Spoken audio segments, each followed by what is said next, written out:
പരിശുദ്ധ കന്യാമറിയത്തിൻ്റെ പിറവിത്തിരുനാളിൻ്റെ അനുഗ്രഹങ്ങളും ആശംസകളും. തൻ്റെ ഏകസുതൻ്റെ അമ്മയായ പരിശുദ്ധ കന്യകയെ പാപത്തിൻ്റെ അടിമത്തത്തിൽ നിന്നും സർവശക്തൻ രക്ഷിച്ചു. ജന്മപാപവും കർമ്മപാപവും ഏശാതെ അമ്മ ആത്മശരീര സമന്വിതയായി സ്വർഗത്തിലേക്ക് എടുക്കപ്പെട്ടു. ഇതാ കർത്താവിൻ്റെ ദാസി, നിൻ്റെ ഇഷ്ടം പോലെ ഭവിക്കട്ടെ എന്ന മനോഭാവത്തിൽ സദാ ദൈവത്തിരുമനസ്സ് തൻ്റെ ജീവിതത്തിൽ പരിശുദ്ധ അമ്മ പൂർത്തിയാക്കി.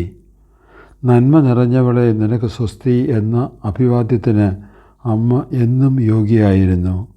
എല്ലാ അനുഭവങ്ങളും ഹൃദയത്തിൽ സംഗ്രഹിച്ച് ധ്യാനിച്ച് ദൈവത്തെ നിരന്തരം സ്തുതിക്കുവാൻ അമ്മയ്ക്ക് കഴിഞ്ഞു.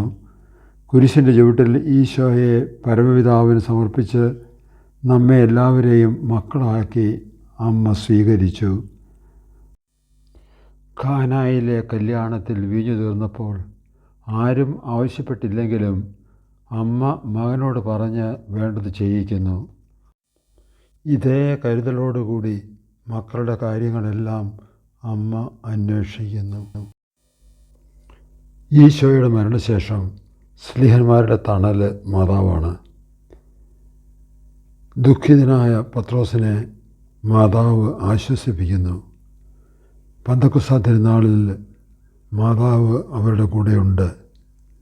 ആദിമസഭയെ സംരക്ഷിക്കുകയും കാത്തുകൊള്ളുകയും നയിക്കുകയും ചെയ്യുന്നത് അമ്മ തന്നെയാണ്.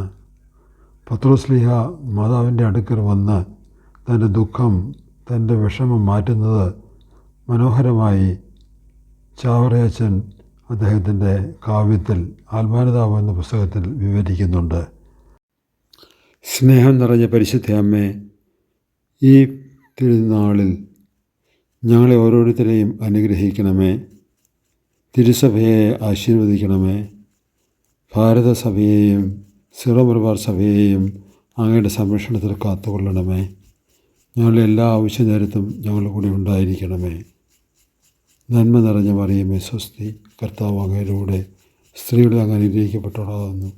അങ്ങയുടെ ഉദരത്തിൻ്റെ ഫലമായി ഈശോ അനുഗ്രഹിക്കപ്പെട്ടവനാകുന്നു. പരിശുദ്ധ മറിയമേ തമ്പുരാൻ്റെ അമ്മേ, പാപികളായ ഞങ്ങൾക്ക് വേണ്ടി ഇപ്പോഴും ഞങ്ങളുടെ മരണസമയത്തും തമ്പുരാനോട് അപേക്ഷിച്ചുകൊള്ളണമേ. ആമേൻ.